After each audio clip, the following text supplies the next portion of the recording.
Yeah. Yeah. How should an understanding of the new birth shape our evangelism? This is one of the things I argue for in the book.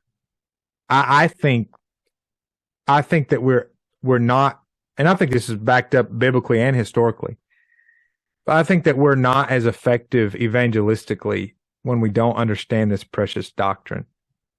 There is the reality, for example, those who say that that being born again is the choice, ultimately the choice of the sinner. They have to, I don't think they're going far enough, because they have to try to convince the sinner into something that he doesn't want to do. Well, they should be giving up better prizes, better give away a bigger car. If it means that a person is going to end up choosing to be born again, then you're not doing enough.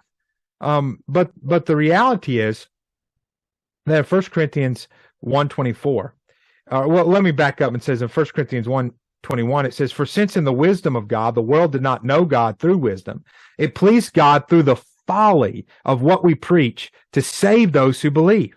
For Jews demand signs and Greeks seek wisdom, but we preach Christ crucified, a stumbling block to Jews and folly to Gentiles."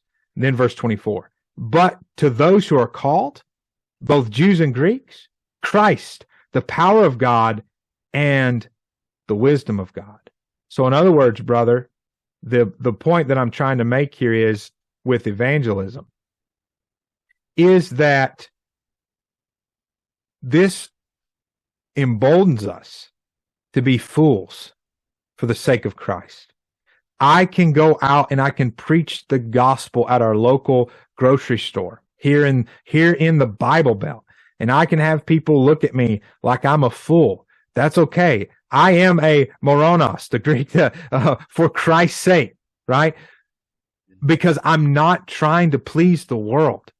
I'm preaching the eternal riches of Christ and Him crucified, and then I know that to some people, that message is not going to be foolish. Why? Because they're better, because they're richer, because they're nicer, because they're one ethnicity. No. Because they are called.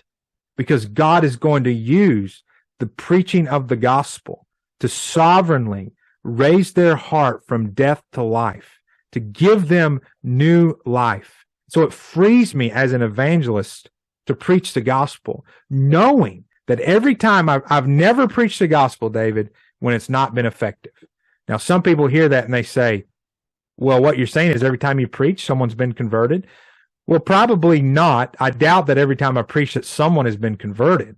But I do know this. Every time I preach the gospel, Christ has been exalted. And every time I preach the gospel, sometimes the Lord may use the gospel to harden a sinner's heart.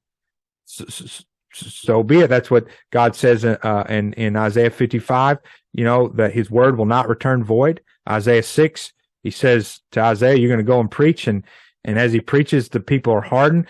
But I also know this, because of God's promises and because of God's decision before the foundation of the world, that God is actually going to save people.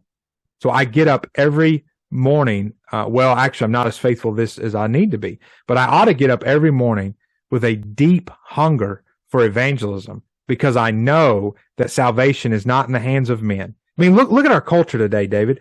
If you said, well, salvation's in the hands of men, boy, that'd be terrible. But right. I know that it's in the hands of God, and that God not only God's not through saving. How do I know? Because Christ has not returned. So not only can God save, God is going to save. And so that's great hope and motivation and fuel for the gospel.